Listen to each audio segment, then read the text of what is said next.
Welcome to the webinar, Welfare Not Warfare, How Militarization is Destroying Our Societies, which is organized by the international network No to War, No to NATO. I'm Ludo de Brabander, spokesperson for Vredevisit, which is a Belgian peace organization, and I'm also a member of the International Coordination Committee of No to War, No to NATO, and I will be facilitating the discussion while my colleague Michel Clément from International Peace Bureau will take care of the Zoom room and the technical part of this session. This webinar comes at a time of growing geopolitical tensions that seem to have intensified under Trump's aggressive foreign policy in the last months.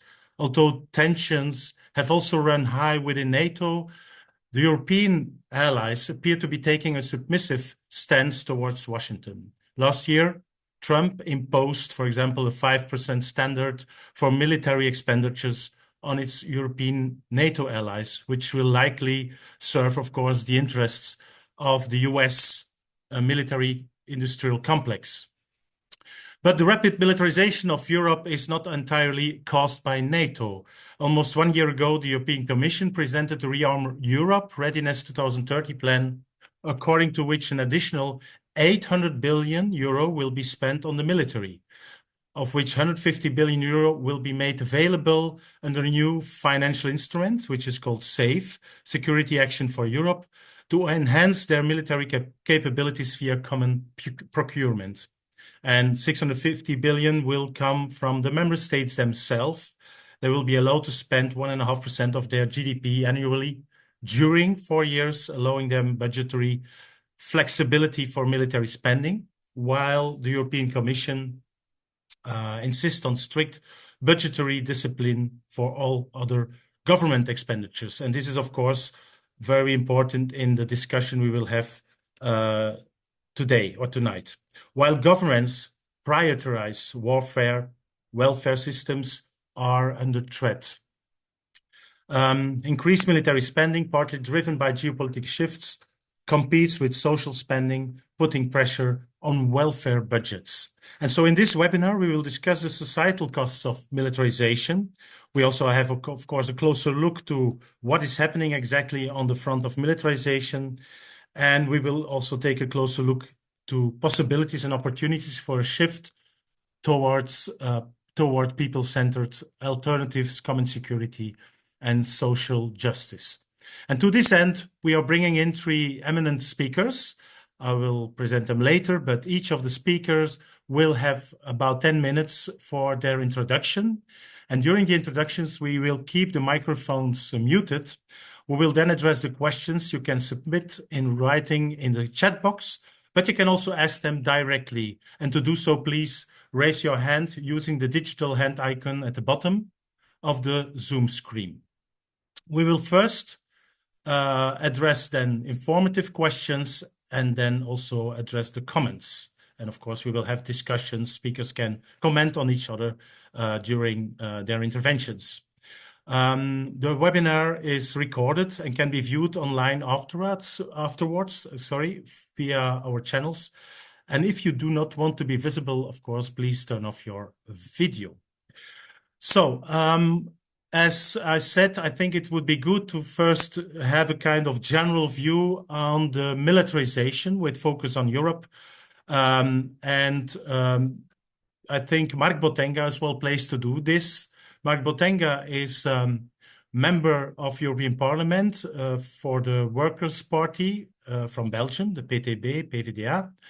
But he's also a member of the Commission on Security and Defense. So, Mark, I first give you the floor to help us out in what is happening in Europe on the militarization front. Thank you, Ludo, and thank you all for attending and the invitation. It's a pleasure, it's an honor to be here with you today, and in a very difficult situation. I am in the European Parliament for the moment, and it's a good place, I think, to feel the mood of militarization in Europe and the lack of discussion of democracy, transparency on what is ongoing. Now, obviously, as you know, and to get the framework, everything is being framed as we need to do this because we have the Russians that are how would I say, at our door that will soon be on the Grand Place, which is a wonderful square of Brussels. And if we don't rearm, if we don't buy all these weapons, produce all these weapons, we will be unable to defend ourselves. Now, this has been shown over and over again to be obviously false in the sense that we already spend a lot more money, and I'm sure my other colleagues will mention this as well, than Russia does, but also than most other countries in the world do, for that matter. We have, if you look at the numbers of fighter jets, if you look at the numbers of artillery, if you look at the numbers of battleships, we have a lot more. So if with all of that we would be unable to defend ourselves, then the problems lie elsewhere. Now, in reality, this militarization of the EU does not start at the moment Russia invades Ukraine in 2022. It is something that has a longer history. It has something, we had the European Defense Fund, we had the other defense industrial programs that were launched way before this. So there is something bigger behind it, let's put it that way. Even, to be honest, we could go back to the 50s because it's very often the European Union is touted as a peace process, but in reality, the European defense community is proposed already in the 50s. Is then blocked by resistance from France, a big mobilization at the time from the French Communist Party as well. But this idea at the time, where did it come from? It came from the fact that we were in a period of decolonization. We're in a period of national liberation struggles. And you could see the French, the British, also with the Suez crisis at the time, feeling that their power worldly, globally, was being diminished. And so they were like, we need to come together to make sure that we keep a hold on this world. And this philosophy is basically going to stay with the European Union, which was at the time a colonial power, to say, we need to stick together and be able to impose our will on the world. For a long time, this was done mainly through rules, through bigger companies, competition, imposing our rules on different countries. But now, in a changing world, the European Union thinks that it should also do so through arms. Let's be very, very clear about this. Obviously, to that, I'm not, Ludo referred to it, there's the US component and the NATO component. With the Trump norm saying, European countries should spend 5% of their GDP on military affairs. Completely arbitrary number. Already the concept of saying you should spend a determined percentage of your GDP of whatever you create in wealth to defense, to military affairs is completely arbitrary. Theoretically, you should look at, okay, what do we need to defend ourselves? What do we really need? What's lacking maybe? What do we have too much? And then on the basis of these needs analysis, you would start looking at, okay, then maybe we need to buy this and that. The fact of saying we need to spend 5% is a dogmatic approach that shows that there's something else behind it. How do we perceive that here? How does it go?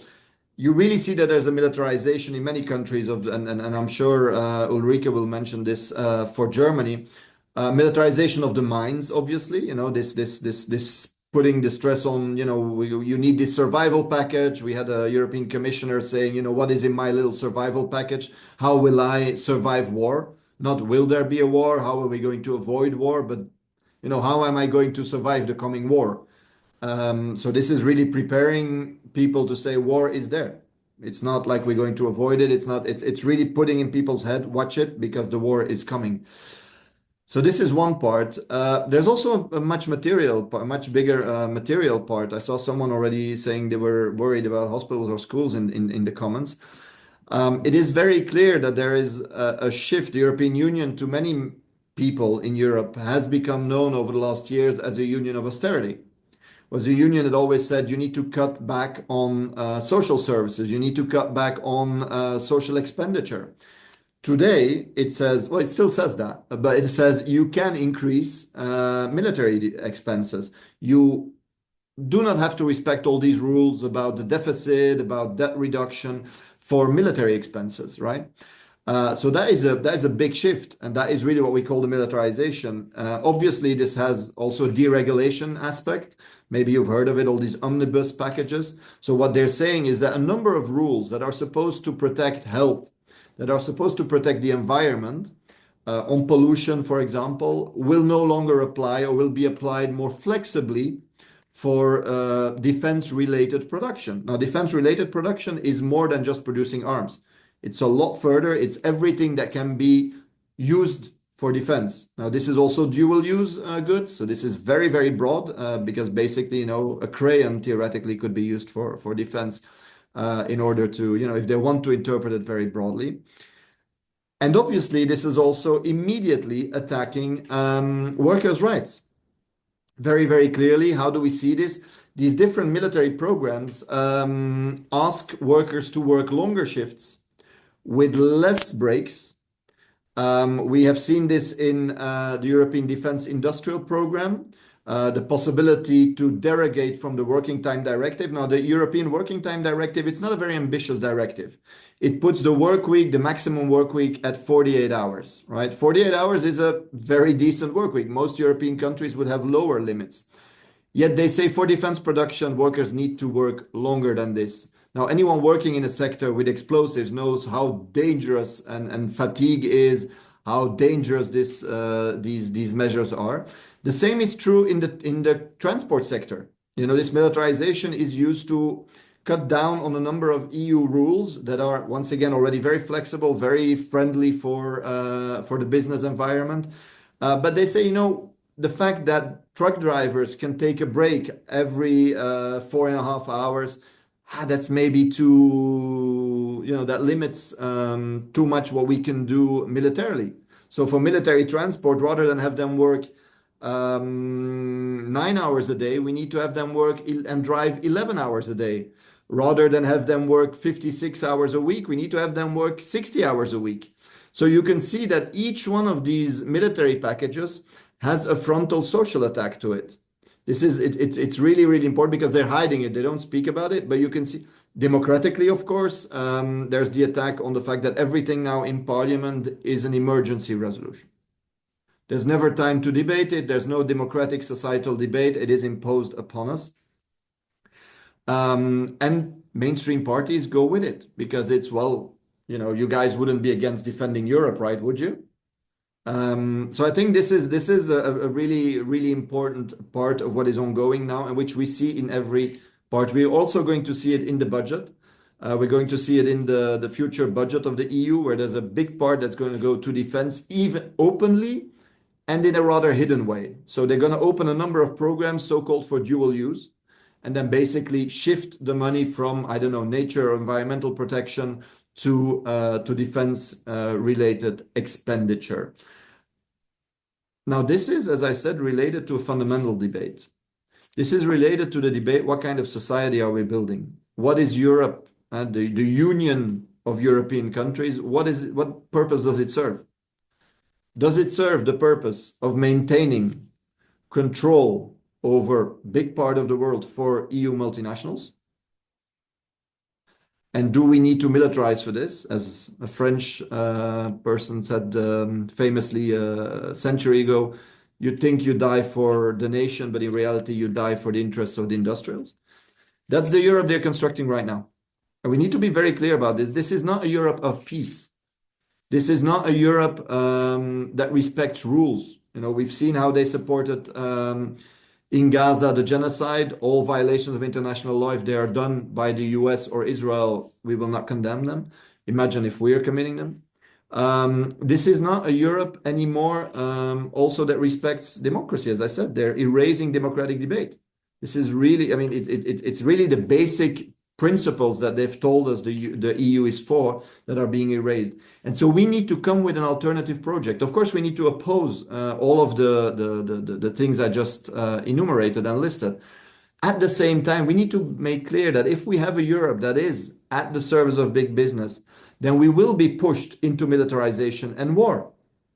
And so we need to break with this and really put on, a different, put on the agenda a different society. Say we need to break with this, or we need, we would say a socialist society, and each of us will have their society and their alternative principles. But this is going to be really of the essence in the coming, I would like to say years, but it's months, in order to avoid the war they want to put us in, and in order to avoid being a society that is basically Europe made in US imperialism. I'm going to stop there because I think I'm exactly at 10 minutes, Ludo, so I want to respect that. Exactly. You had 10 minutes. Right. Very fine. Exactly. Well, thank you very much. Thank you. Thank you, Mark, for your knowledge to share it with us. And as you rightly pointed out, militarization goes together with fear, the politics of fear, let's say. There's a psychological part of it, the survival packets. And you need, of course, this fear for convincing people to spend their money on on the military. And this is, of course, what is happening now. Now, I would give the floor to Ulrike Eifler. She is a German trade union activist and part of the Nie wieder Krieg, die Waffen, nieder peace initiative. And I think she will talk a little bit about the situation in Germany and open it up to the general question of militarization and the social impact of it. Ulrike, the floor is yours. Yeah, thank you, Ludo, and thank you so much for organizing this very important meeting. I'm absolutely convinced that that connecting peace issues with social questions and organizing the labor movement is the most important thing in the current situation we have to do. So that's why I'd like to give you firstly some information about destroying the welfare state in Germany, and secondly, I'd like to speak about militarization in general and what can we do against the current warmongering we are facing. So let me start with the first point. For the average person, militarization means giving more and more money to the army, and this destroys our society. And I have to say they are absolutely right with this impression. Every single euro spending for armament is missing for social justice, is missing for good education, for a good transport, health system, and even social ecological transformation. And we can see that exactly this currently happens in Germany. From 2029, the government is willing to implement the 5% target of the NATO, what in Germany means that they spend every second euro of the federal financial budget for military issues.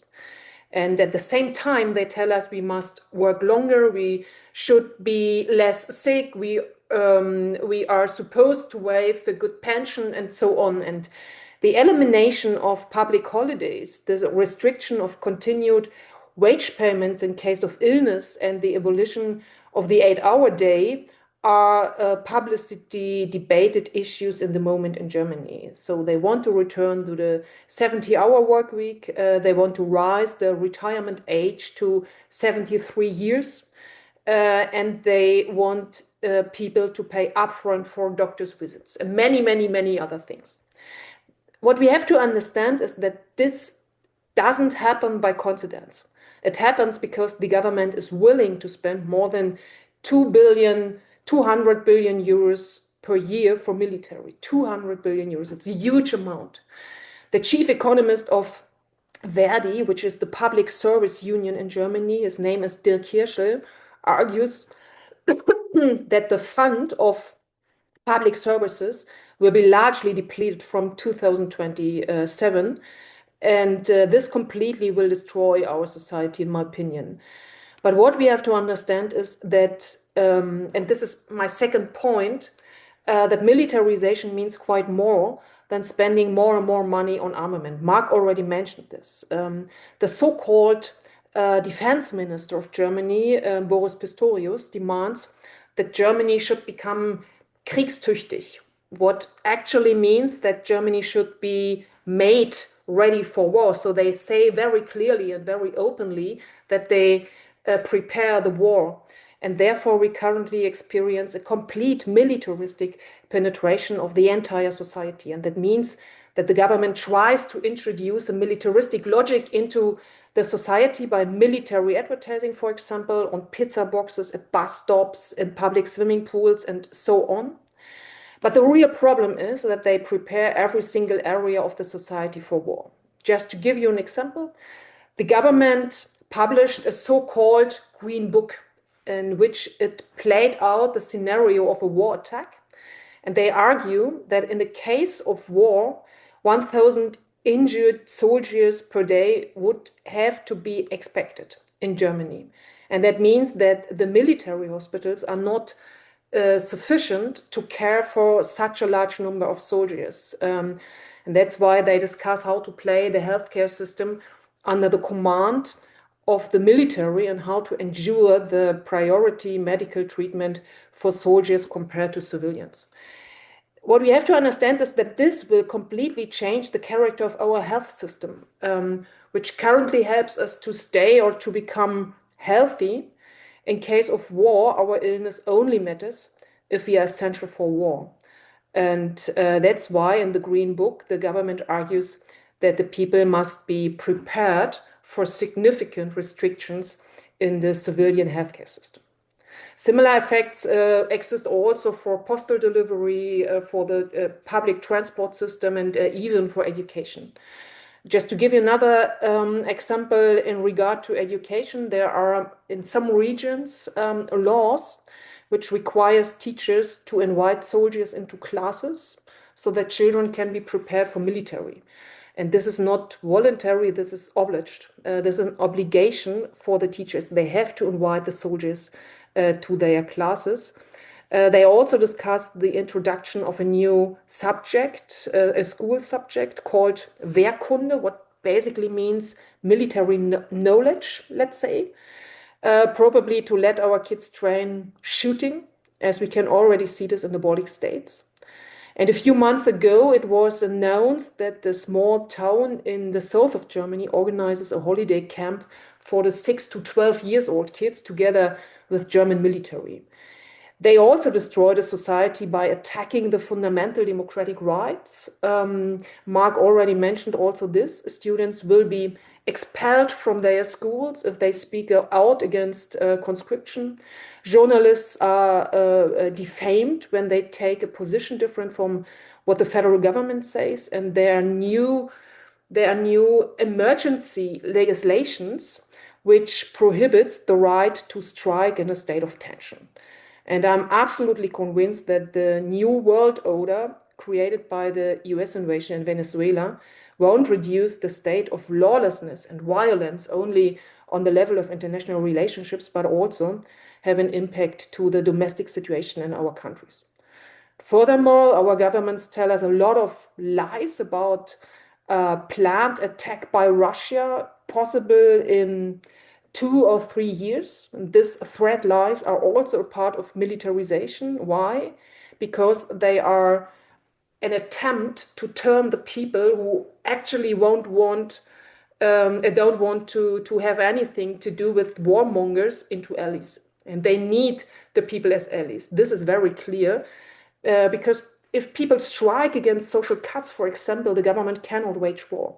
And that's why they say, we cut your pensions, we let you work longer, but we do this in your interest. We do this for your security because we want to be well prepared if Russia attacks the NATO.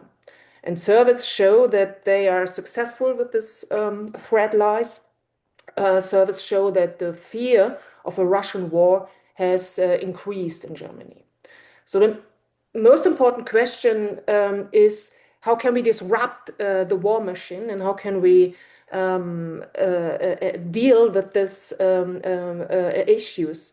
And in my opinion, 3 things are really crucial. The first thing is see the contradictions of the ruling class. So they need our agreement to a policy that makes us poorer and only offers insecurity. As socialists must these contradictions make visible. It is really, really important.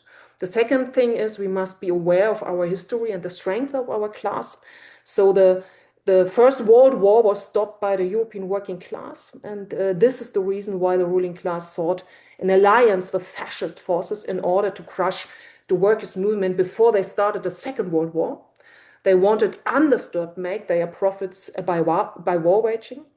And that's why we have to be anchored in working class organizations, especially in the unions, and be visible as the strongest opponents of war. And the third thing is, and this is my last thought, we should be aware that we are probably on the eve of a new Great War, because capitalism is in a deep and in an existential crisis. So, and this is a very serious thing, because this crisis is that deep that there is probably no crisis solution within the system. And that's why we have to connect our activities against war with a socialist perspective. Mark already mentioned this, because this gives the people hope, and only this gives the people hope in this situation. What we have to understand is that war is an intensified class attack that must be fought back as a class attack. And Rosa Luxemburg said more than 100 years ago, socialism or barbarism.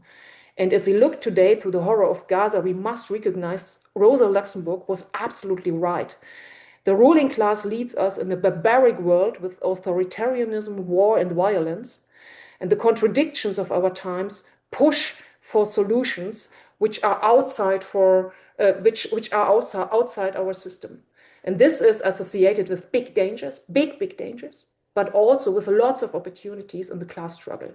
And I think we must seize these opportunities and discuss proud and self-confident about socialism as a solution of the crisis. Thank you, Ulrike. Well, you're all very disciplined, and you also took even less than 10 minutes. Thank you very much for sharing us your views on what is happening in Germany with a lot of references to the history. I remember also that workers, I think it was Jean Jaurès who said in France, don't fight workers for the interests of the ruling class. I think it was, there are many of these kind of expressions coming from the First World War, and which is also frightening. You didn't mention it, but I think it's important that Friedrich Merz, I think last May, just said openly that Germany should have the strongest army of Europe. With the history of Germany, this is a very strange, let's say, strange way of addressing the militarization of Germany, without thinking about the very sensitive past, especially if you talk about possible war with Russia. So thank you, Ulrike. And you also mentioned at the end some 3 important points, I think, which we can maybe also address in the discussions later. So, and our last speaker is Alex Gordon. Alex Gordon is from the UK. He is vice president for the campaign on nuclear disarmament and former president of the, when I'm not mistaken, the National Union of Rail, Maritime and Transport Workers. Is it right, Alex? Yeah. Yeah, that's it. The RMT, which is the largest trade union covering transport. And he is also co-author of a brochure which is called Alternative Defense. I show it to you. And so, Alex, I think you will also talk about, since the UK is not anymore member of the European Union, but I guess as a member of NATO, you face the same issues on militarization. And thank you for the comments in the chat box. We will come back to them later, and the questions you have asked there or raised there. Alex, the floor is yours. Well, thank you very much, Ludo, and thanks to the 2 great speakers that we've just heard. And I'm not sure I can be as disciplined. I'll try. Want to congratulate CND and the No to War, No to NATO network on this great initiative to bring anti-militarists from different countries together to discuss this international question, the vital question of peace and the preparations for war that threaten all human life on this planet. In May last year, 2025, I was one of the co-authors of the Alternative Defense Review, which you just showed, which was published by the Campaign for Nuclear Disarmament and is available on our website. I've put the link in the chat for anyone who's interested to download it. The Alternative Defense Review was an initiative that originated by trade union, which you mentioned, the RMT, which in 2024 called for a campaign of trade unions and peace organizations to convene a labor and peace movement summit to work out the basis of a new foreign policy with the promotion of peace and social justice at its heart. And the Alternative Defense Review is intended as a contribution towards that. The need for this initiative from trade unionists was very clear. In 2022, the British Trade Union Congress adopted a guns and butter policy that called for UK governments to provide a 30-year guaranteed pipeline of submarine and shipbuilding military contracts. In 2022, unions representing manufacturing workers, a small minority of whom work in the supply chain of the highly profitable UK and US arms firms, lobbied successfully for a military spending boost as part of a shift to the right in the wider British Labour movement, following Jeremy Corbyn's replacement as Labour Party leader by Keir Starmer in 2021. That 2022 Trade Union Congress vote took place at the absolute height of the largest strike wave in Britain for 34 years, with rail, metro, bus, postal, telecoms, dock workers, nurses, doctors, civil servants, teachers, and many, many other workers protesting at the cost of living crisis and taking strike action for against wage cuts and attacks on their jobs and conditions.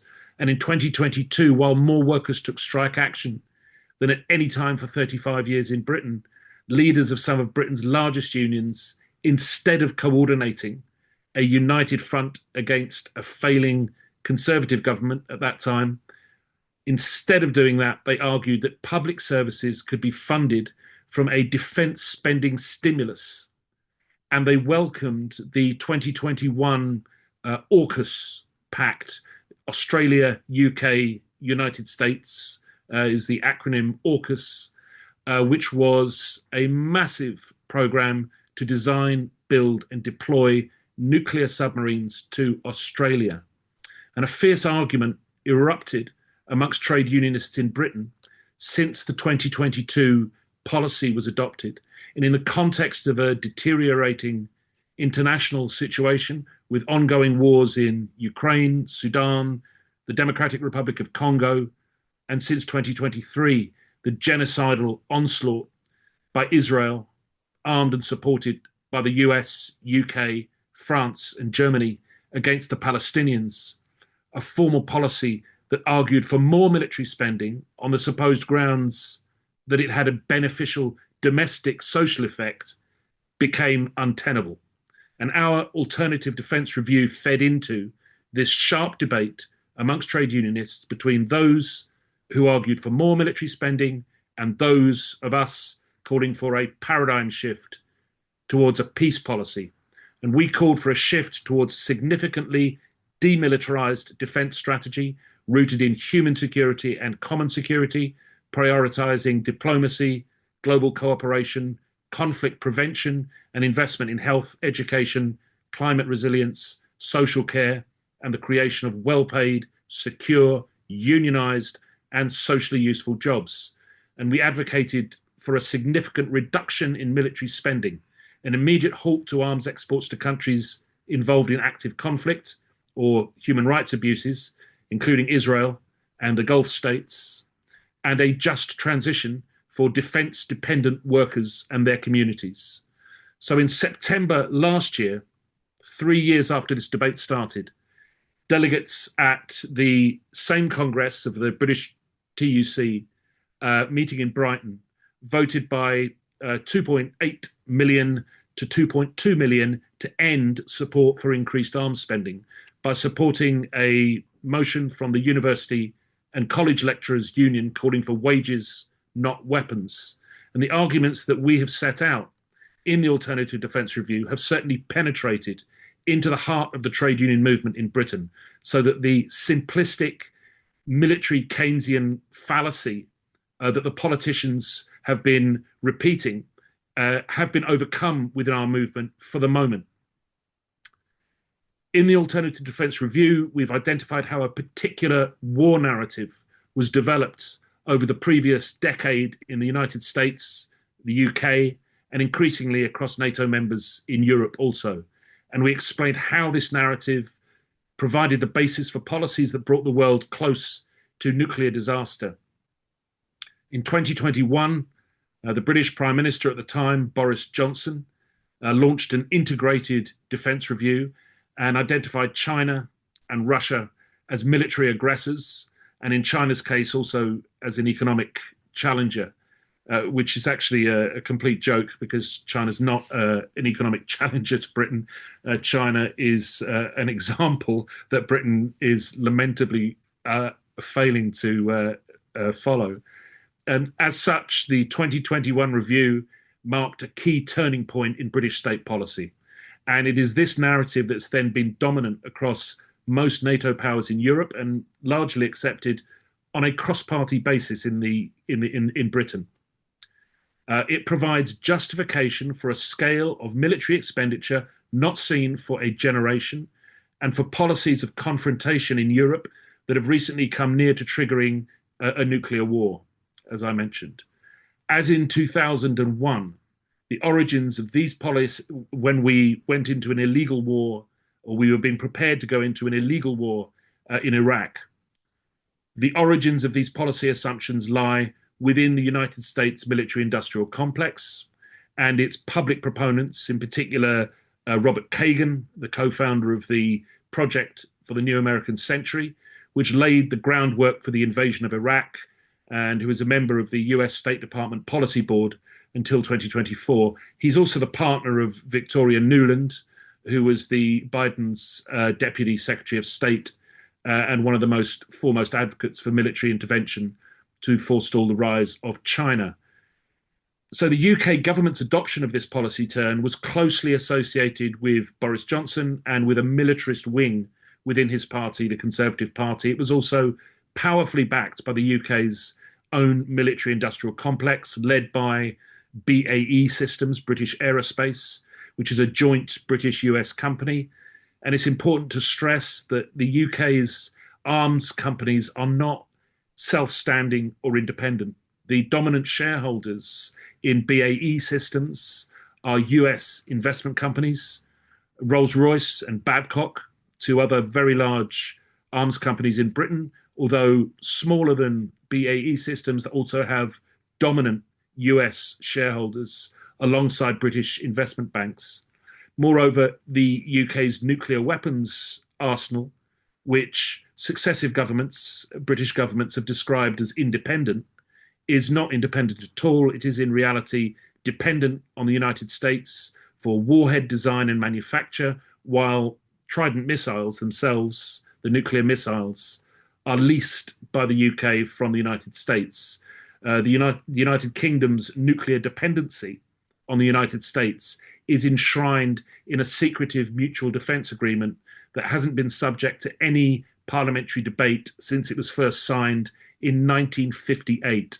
So Boris Johnson's rebadging of a new regional defence of new regional defence contracts paralleled or reflected in many ways what the Biden administration was doing in the United States at that time, linking rearmament to economic growth.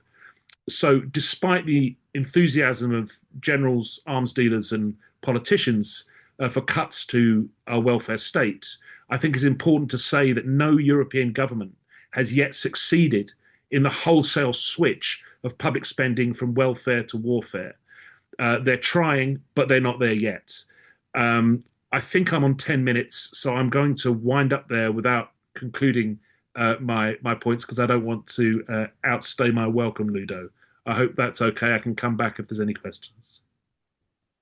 Thank you, Alex. Thank you also for addressing the discussion among trade unions. And I think it's a general phenomenon in all countries that many seem to still stick to the idea of military Keynesianism and the opportunities of working of a growing military industry, opposed to those who think that is nonsense and that the money better is invested in other sectors which are more giving more gains in sense of win in economical and social wins. Thank you, Alex. I'm sure we come back to that. So there are many questions already. Some of them are similar or just comments.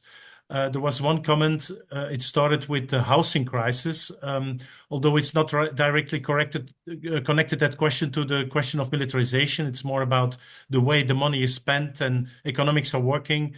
And what is the question? What was it again here? I'm looking for it. They seem so money oriented, they don't care about other parts of humanity. What can be done?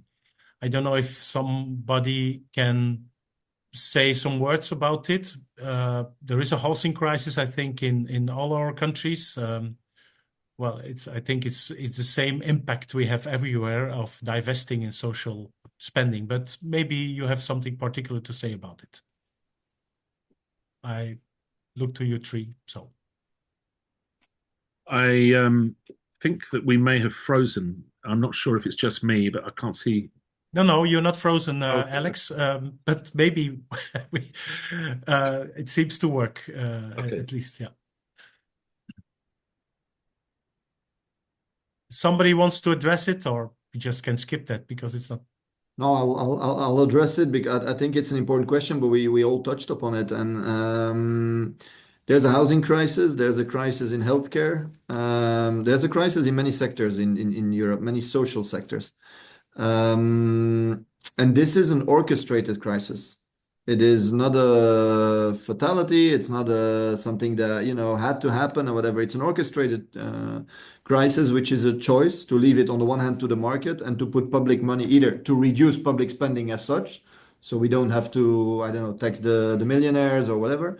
But on the other hand, to leave it to the market and to give the housing market, which then becomes a market, to big investment funds as well. I think this is also something we see in many countries in Europe, rather than say, we see some good examples elsewhere in Europe. I don't know, Vienna has a good reputation on this with historically with social and public housing. So I absolutely agree, and I think it's one of the ways that we can put this on the agenda to show, guys, these are choices that are being made.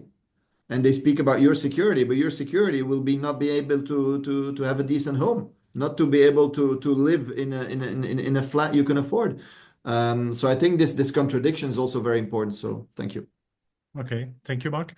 There's another question. It's quite particular, but it's about the US bases in Britain, if they will be used for by the US against Greenland. Of course, this is addressing what is currently going on.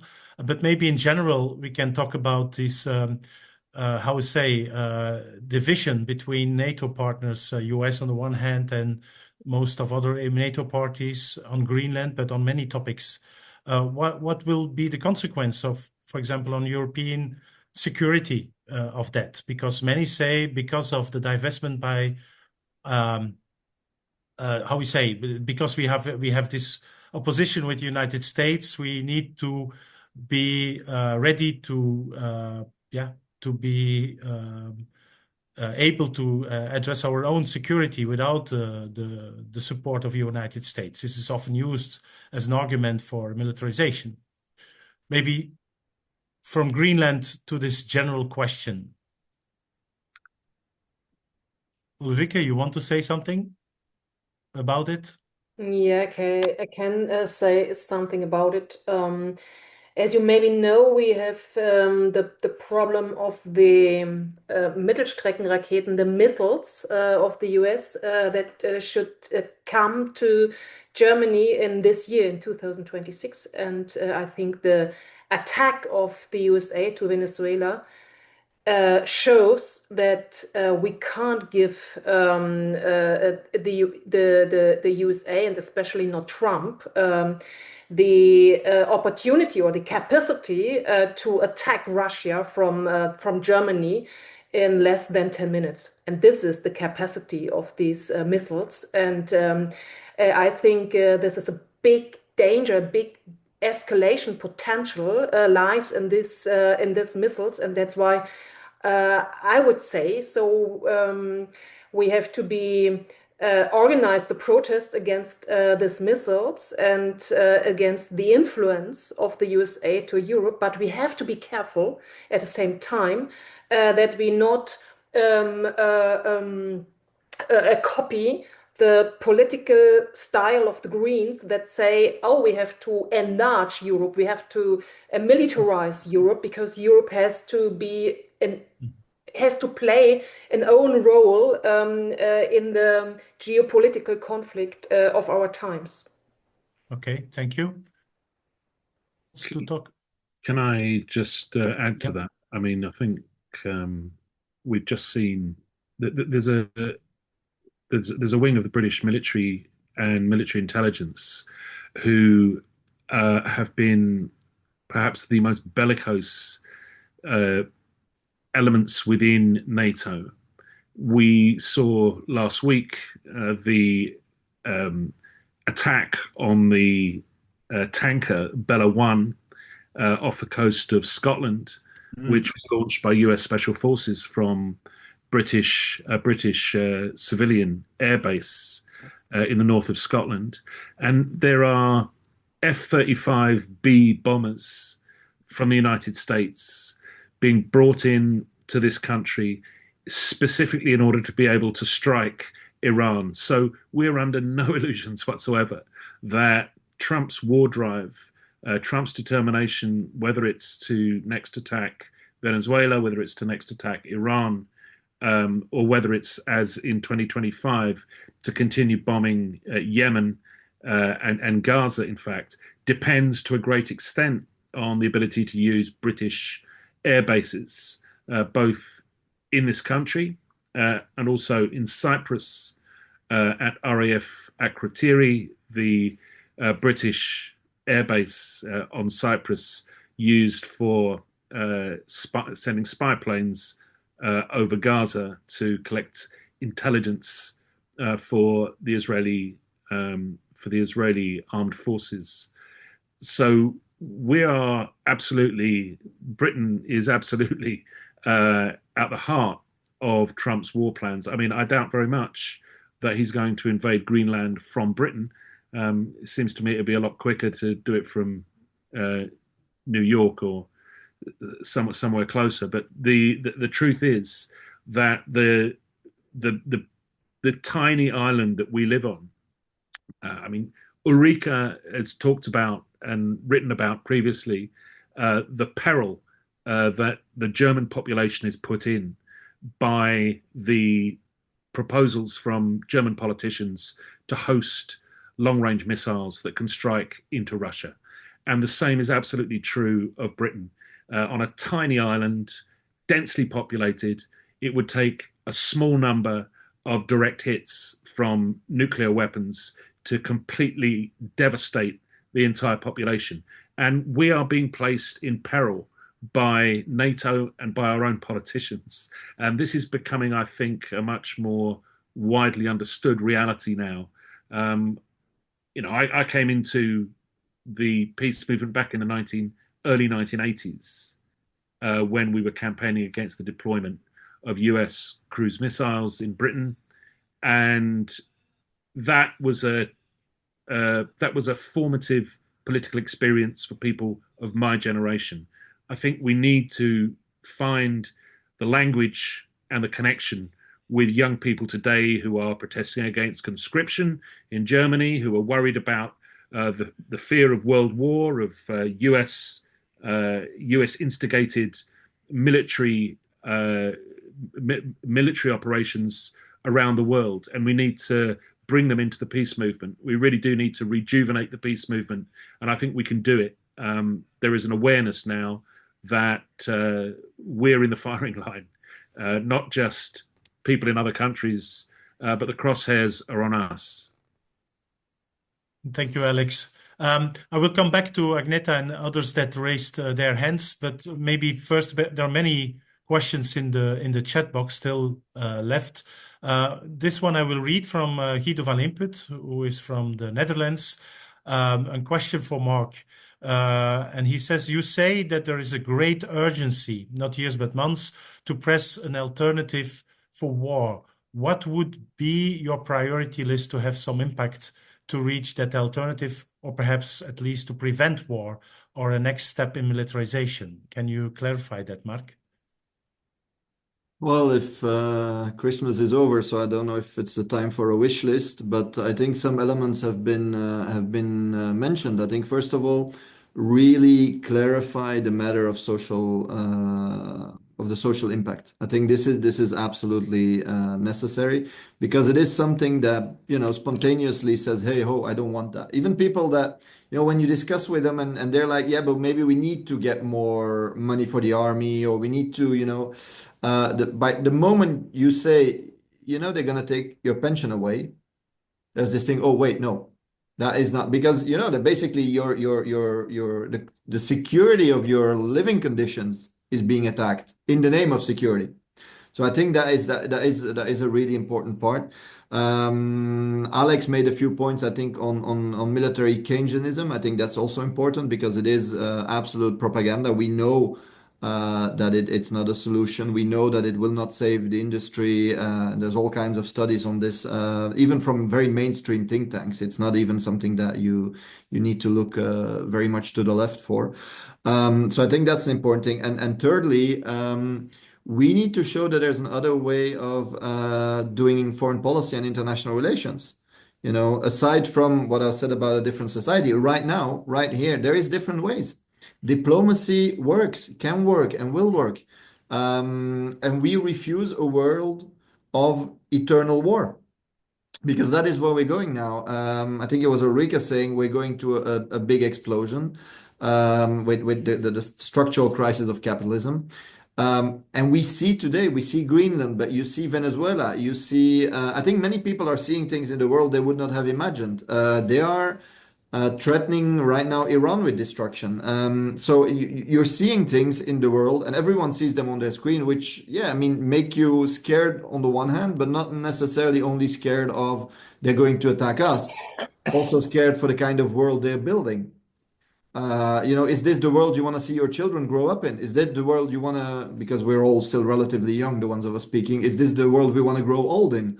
And the answer is no. And I think we have a really a fundamental debate there on the kind of society we're constructing, we're building, and the alternatives that exist. Because eyes are opening. This is maybe the only advantage that we have with Donald Trump, who's very open about, I want the oil, I want this, I want that. So these would be like my 3 or 4 points. Thanks. Thank you, Mark. Maybe before I come back to first intervention by oral speaking, Agneta, one more question here by Jackie Burke, or Burke, I don't know how to pronounce it, who would like to know more about what European civil society and trade unions are doing to mobilize support against militarism. So I think Alex already discussed that. Maybe, I don't know if you have some additional remarks to that, Ulrike or Mark.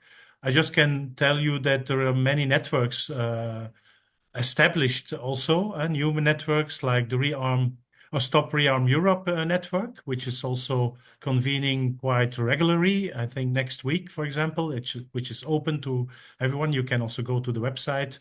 And I think there was also Michel also posted the link to the Manifesto No to Global NATO, Yes to Common Security. As you know, the next NATO summit will be in Ankara, and usually we prepare counter summits. I don't know if this will be possible now, especially in Turkey, but there are ideas now, at least in the weeks before, ahead of that summit, to have, at least in Europe, a big European demonstration, probably in Brussels. But that is something that will be discussed in the Stop Rearm Europe network. Good, Agneta, you're already waiting a long time, so I give you the floor to ask your question. Please try to be brief. Yeah, thank you. Well, I'm very listening carefully to what you are saying, but I have to add something. I come from the peaceful, wonderful Sweden, and every time I go abroad, I say, I'm from Sweden. Oh, Sweden! I say, forget it. Forget it. To the contrary of what you are talking about, the US has now 17 military bases in our country. 17. they are allowed to bomb Russia in 5 minutes. We have installations, S-range, with the world's biggest downloading station from satellite in the north of Sweden.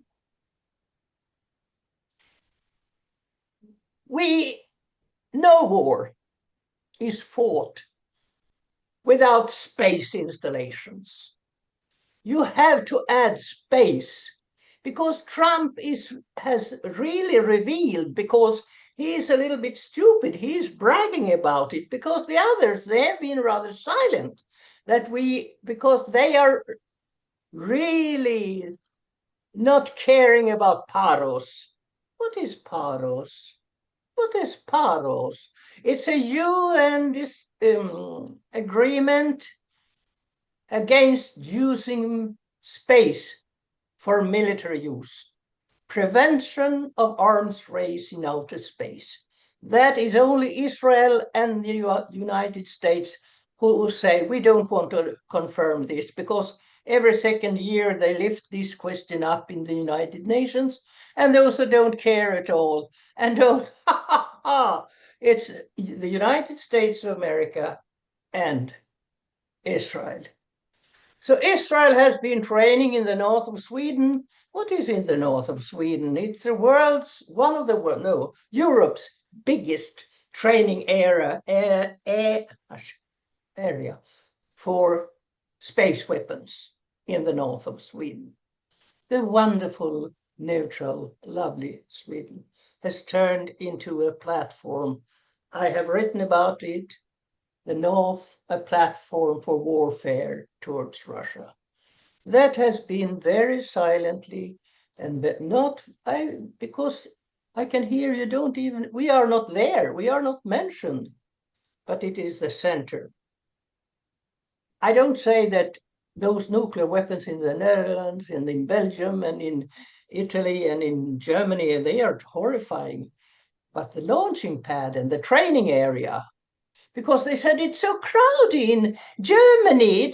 It's such a small country. You can't train everything. So they came up to the north 20 years ago. Agneta, I want to Thank you very much. Yeah, try to be brief. Or if you have a question, no, it was a comment. Okay, thank you. So I would like to give the floor to I don't know if somebody wants to add something. I think it was rather a comment by Agneta. Else I will give the floor to Donald Smith. You have a question? Yes. I wrote it in chat, but I will say it by voice. I'm really shocked that the EU leaders are so naive to be duped by the US. Jeffrey Sachs says it well, but others have said it, that the US engineered, as Chaz Friedman said, the US engineered the 2014 coup. He and Jack Matlock and other diplomats said that the U.S. was involved in arming, Nazi militias, and basically the U.S. lied about the war being unprovoked. It was definitely provoked by the U.S. and they're doing it to weaken Russia, to wean Europe from Russian energy, and to enrich the arms manufacturers. So my question is, why on earth don't EU leaders realize this? It's so blindingly obvious, as Noam Chomsky said. It's blindingly obvious that the U.S. is lying about this, the U.S. shares responsibility. I don't like Putin, but the U.S. is also guilty in this war. That's my point. Okay, thank you, Donald. I think the US is lying on many more things. But maybe somebody, Mark, or I don't know where Alex is gone, or yeah. Mark or Ulrike, do you want to answer that? Well, I don't think it's just naivety. I think there's different tendencies within the EU. One of them is obviously a number of leaders and political tendencies that have grown up or have been grown up by the United States establishment, and that consider that submission to the United States is the future of Europe. that really have been like the Europe as a proxy of the US. There's another part of them that think that, that do think in terms of an autonomous EU imperialism.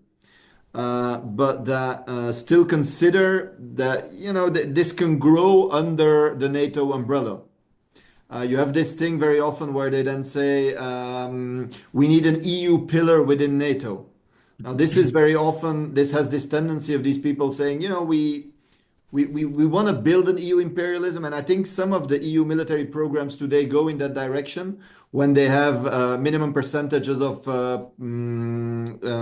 weapons or technologies made in Europe. You can see also that some countries have been shifting investment a little bit more towards EU production. So there is this idea. Ukraine would play a part in this. So the idea of having Ukraine then as a testing ground for weapons, the idea of having production also in Ukraine, of benefiting from the weapons that are being used or tested in Ukraine. So this plays a part. So you also have this tendency. And both obviously will not, go frontally against the US, using different kinds of excuses and refute. This might be tested a little bit on Greenland, but I'm afraid many people within the EU establishment, even the European establishment, think that there's some kind of deal that can be made with Trump. And it's very disheartening to see that people go there and negotiate. What kind of access, how can we sell out, and so on. Which is obviously, I always take the example of, imagine the president of, I don't know, Zimbabwe, to take a random country that has nothing to do with it, coming to us and say, I would like Greece. Putin coming to say, I would like Finland. It is absolutely impossible to imagine any EU leader or head of state then going to Moscow or going to Zimbabwe to say, yes, let's negotiate. Let's see if we sell it to you, or let's see if that's absolutely, and so that gives you the absurdity of it and the degree of submission to US imperialism right now. Thank you, Mark. Somebody else wants to discuss that? Else I will give the floor to Almut Roshawansky. Hi, thanks for giving, can you hear me? Yes, we can hear you. So first of all, I want to say thank you to everybody, to all the speakers, to Ulrike, to Mark, to Alex. Mark, Ulrike, I follow your work all the time, and it's so important to see what you're doing. Alex, I've been involved with CND actually in Scotland, and again, like if it wasn't for you, I would be despairing here. But I do want to say there's less than 100 people in our conversation here today, and across Europe, there are very few of us, and we're splintered, we're not connected. And if you look at the space that we have in our political institutions, be it the European Parliament or our national parliaments, it's very minimal. And I think especially the European Parliament is a space where you can see that the vast majority, from the far right across the center all the way to the left, is pro-militarism, is pro-war, correct? And so my question to you is like, how do you see us scaling up?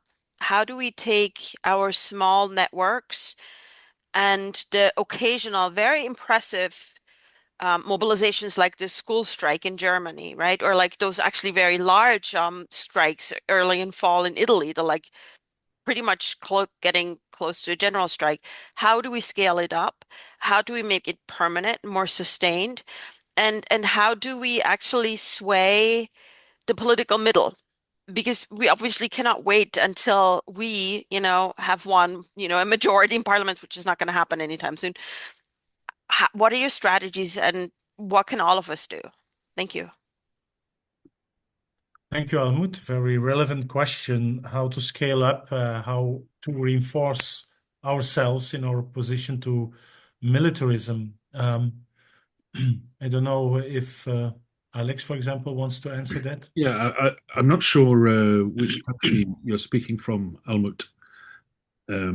So I'm not entirely sure what the context of the movement that you're part of.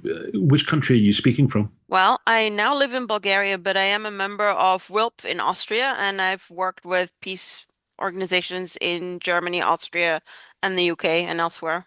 Okay. So, I mean, it's a very important question how we make a mass movement, how we turn the peace movement into a mass movement. I want to make a couple of points. One is that as I remarked very briefly in my first opening contribution, I don't think there's a national government anywhere in Europe that has succeeded in completely winning a warfare state. They're pushing hard, but the implications of what they're saying is so horrific that it will create the basis for mass movements of opposition. And we have to think very carefully about how we engage with them, how we articulate our arguments. There's going to be an important, well, there was an international anti-war meeting in Paris in October last year, and there's going to be a further international anti-war meeting in London in June of this year, on Saturday, the 20th of June. There'll be information available from CND and other peace organizations about that in the next few weeks. But I think we would like to make the trade union movement really core and central to the questions of peace now, because firstly because in Germany, Britain, and France, there is a huge economic crisis taking place of deindustrialization. I mean, in Britain, it started in the 1980s under Margaret Thatcher, when we lost huge amounts of our manufacturing industry. In Germany, it's taking place now in a very brutal and concentrated way. And so the people who are being dispossessed of jobs and viable economic futures in communities need to be engaged with. And we can do that through the trade union movement if we can win those arguments in the trade unions. And it's different in different countries. There are different structures, different ways of doing that. But we need to bring the millions of workers and retired people and apprentices and young people who are looking for work into this discussion, because the militarists are predicating their attempt to popularize rearmament on the basis that it will provide economic stability and future jobs. And that is just a fundamental fallacy and a myth. So we must challenge that, and we've got to get a strong component in Britain, Germany, Sweden, France, of trade unionists who are prepared to stand up to politicians and say, bullshit, this doesn't work, it's not true, you're not creating the kind of society that our movement founded 100 years ago. So I think, we can do this, but we've got to work with each other. We've got to, I think, some of the publications that I've read from the German anti-war movement, which Ulrike has sent me, are extremely impressive. That sort of information needs to be translated into different languages. We need to communicate much better with each other. And we do have the technology to do that now. For example, this webinar this evening. So I think this should be seen as a start, not... I wouldn't see this as a negative that there are less than 100 people here tonight. This is the start of a conversation, bringing people together, and we've got the best arguments, and we can win this. Yeah. Thank Can you. I add something, Ludo? Yes, Ulrike. Okay. Yes. So I think that's a really important question that I would rise up, and I think so. I absolutely agree to everything what Alex mentioned, and I also I think Almut has absolutely right if she say we couldn't wait if we have the majority in the parliament, because I think having left majorities in the parliament is just an expression about having the majority outside the parliament. But the question is, how is the way to come to these majorities? And I think we have to be aware of the contradictions. Militarization and authoritarianism is not a way or a politics without any contradictions. They rise up a lot of contradictions. So if they finance their armament politics, they have to practice social cuts. And this is a big contradiction for the population, for the people, for our colleagues, for our comrades, because it's a politics that make worse the working and living conditions of the people. And we have to work with the contradictions. And also in regard to the young people in Germany, the students who stroke last December. They stroke because they have fear to be sent to war. More than 80% young people refuse going to military. This is a big contradiction, and we have to deal with this and have to use it to build up a big movement. And if I look back to the 80s, where we had in Germany a really big peace movement, then can say this was not a big movement from the beginning. It was very small in the beginning, and it is like Alex say, we are at the beginning, and we have to start, and we have to deal with the contradictions, and we have to organize. And I think the key to grow up as movement is to organize or to politicize the discussions within the labor movement, politicize the discussions in the trade union movement, because in Germany we have a trade union movement. This is that deals with a lot of trouble of deindustrialization, and the view is not really clear, because they have to deal with big problems of more than 100,000 losing jobs alone in the last year. And we have to clarify these problems and have to say, okay, the problem of deindustrialization has to do with a geopolitical crisis that belongs together, and also with social cuts that belongs together. And we have to build a movement that keep in mind all these problems and fight against this together. Yeah. Thank you, Ulrike, and thank you, Alex. I think it's very important, this discussion, and I hope we will have more of these kind of discussions from the viewpoints of the trade unions and connected them to the peace issues. I also refer to what is happening in Italy. I mean, in Italy, you had successful last year mobilizations, and those were essentially led by the trade unions, Segil and others that were able. They picked up the issue of peace and connected it to the labor movement, and so this is something. So these exchanges are very important to learn from each other, I think.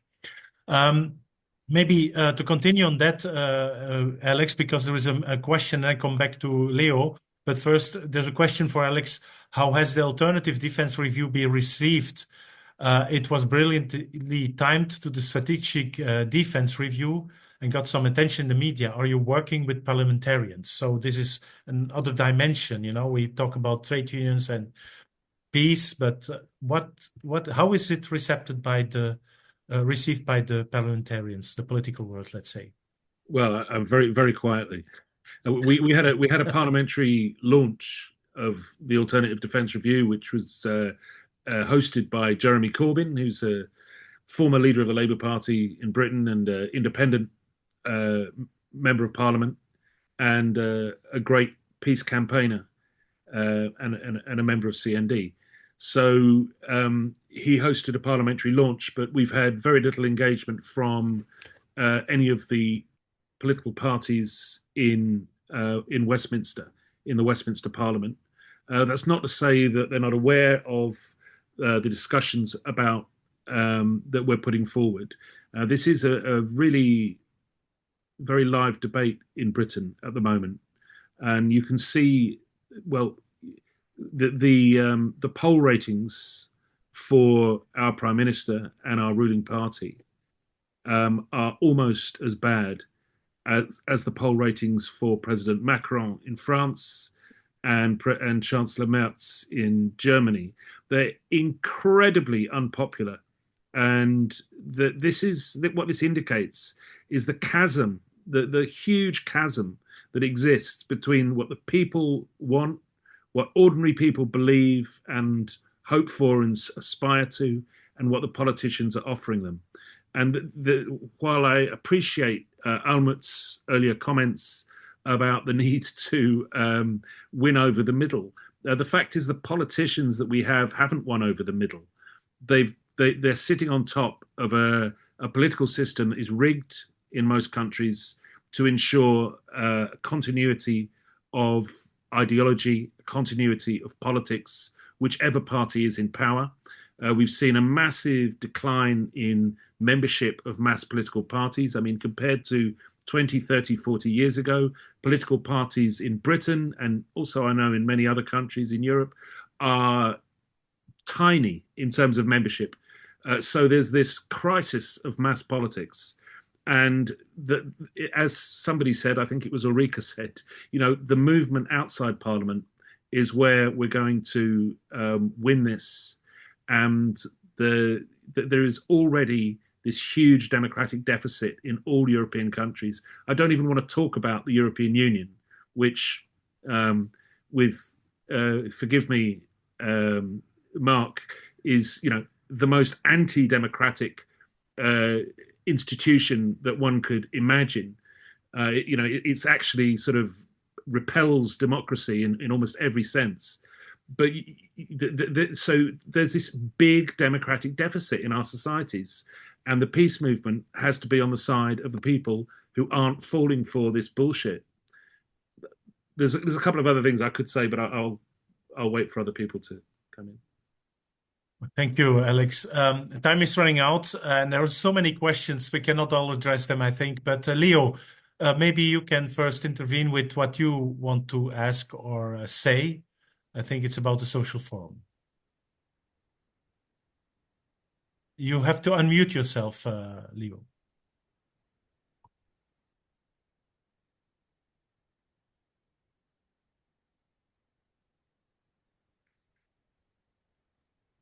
On the left, the far left, there is a button to unmute you.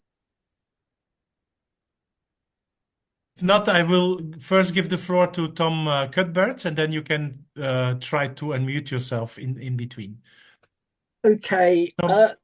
Do you agree that there has been a lot of noise about Trump's impeachment in America? For example, federal judge Tanya Chutkin has submitted a 47-page report to the Department of Justice for 14 breaches by Trump.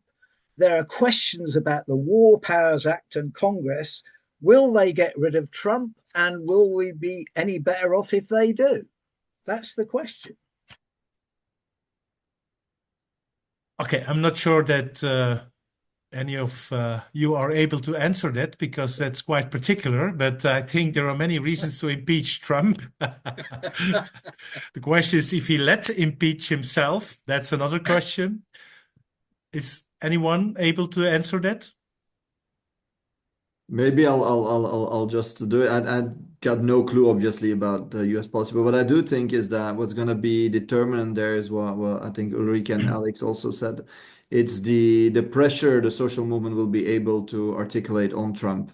I think there have been impressive mobilizations in the US as well, and that kind of goes back to what Almut was asking earlier. I think we should not, there's a tendency sometimes to underestimate ourselves, and obviously the ones in charge do everything they can to encourage that, to make us feel weak, to make us feel divided, to make us feel marginalized, and so on. But if you look at a very recent history, for example, what happened in Palestine and the amazing mobilizations, not just in Europe, but also in the US, and the shift in awareness that has brought about for many young people, we speak about Generation Gaza and so on. The actions you see against ICE, and obviously I'm not there, so it's difficult for me to judge and assess exactly how widespread they are, but they show that resistance is there. The No Kings Day and so on and so on. So there's a lot of mobilization also in the US. And I think we should not underestimate the power of that, because this is also why the repression is so strong. Obviously, I mean, there's a strong repression, criminalization, and so on, but that is because the others also see the potential of these social movements, and they see how this can spread. They see also the criminalization of the Palestinian solidarity movement in many European countries has to do with this, because they see the power that comes out of these mobilizations, and that is not just about Palestine. It is about much more. Okay, thank you, Mark. Meanwhile, Leo was able to unmute himself. So, Leo, please. Yes, don't know what happened. I'm Leo Gabriel from Austria, and I'm talking to you on behalf of the Assembly of the World Social Forum, where we had a meeting, and we came to a decision to promote something which here is very, very well seen, I hope, that given the fact that all the supranational organizations like the EU and the United Nations are blocked in one way or another, we want to get to a mobilization similar to 2003, the 15th of February, against the war in Iraq, under the call of welfare and not warfare for the 1st of May, because we think, and we are getting in touch with trade unions everywhere. There are a number of trade unions in France, in Italy already, but also in several countries of Latin America we have contacted. And so I hope you could join this endeavor, which is an ongoing process, so that this 1st of May gets exactly to the point you were speaking about. At the time, those who were very active were the British, for instance, in 2003. Nowadays, I would like you also to help us in order to get this mobilization going, and with whatever contacts you have. That's what I wanted to say. Okay, thank you, Leo. I think we are almost, it's time to finish, but there is one more question, Grace Sutton, and then I think it is one that I would like to pick up from the chat box, and then I think I'm afraid we cannot address what is left, but Gray, please try to be brief. We have 4 minutes left. Is it possible to tie up a lot of what we've been said by designing a direct attack on the, I believe, very deeply embedded assumption in society that security comes from military power? There's a lot of history that affirms that, but it is deeply fallacious, and there's so much of what we're saying has epitomized this, and there's so many of our threats on society that got nothing to do with military power. In fact, it's got much more to do with international cooperation. So our biggest threat is a loss of international cooperation. Thank you, Gray. I'm afraid this will take a lot of time to answer that, but you're right, of course. And I think Mark already mentioned it also, the idea of common security, for example, and I would say also human security, both system of securities that address the real security issues and arms not. But maybe some, I don't know, Marco or Ulrike or Alex, you would like to say a word on that? Well, it's, yeah. I think it's a good point, but we have 1 minute left, I think. So I don't want to, but thank you for bringing it to the table. I think it's important that it was mentioned. I think that's really. And so maybe a last thing, maybe you can address that briefly, but I think it's important because it's a European-wide phenomenon. It's coming from Ivana Balen about the extreme right wing, and how they're exploiting the social issues or manipulating it, while many formerly left parties are turning militarist. So, do you have good tips for us how to address this? Yeah? And it's true. I think the right wing is playing on that social issues and that discontent among the people, and at the same time, many left-wing parties, so-called left-wing parties, are turning to the militarist side, let's say, and in that way supporting the divestment from the social. Ulrike, I think it's something for you now, because it's something you have also in Germany, this problem. Yeah. What I can say to this issue is that both militarism and also the fascist rising is a result of the capitalist crisis. And we have to understand this. And Jeremy Corbyn, we invited Jeremy Corbyn to Germany to a big trade union conference for peace 2 years ago. And Jeremy told us, speak about socialism. Speak about socialism in the context of the crisis of capitalism, because this gives the people hope. And this makes the difference between us and the far right, because they want to destroy the societies in the interest of the ruling class. And we have to speak about socialism. We have to speak about a society where we can live free and together one time together without all these terrible contradictions of capitalism. This is maybe an abstract answer to the question, but I think it is a very important answer to this question.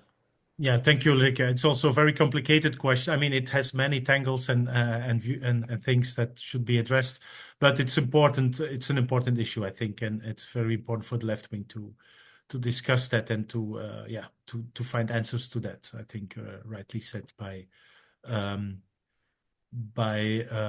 I forgot her name from the Netherlands. Anyway, I think Agneta, unfortunately, we have to stop. It's 8:30 and in Central European time. So I think we have 1.5 hours now, and people are leaving. So it's time to end this very interesting and important issue, militarization versus social impact of it. And I thank you, Ulrike, Alex, and Mark, for sharing your knowledge about that and give ideas to all of us that we take with us.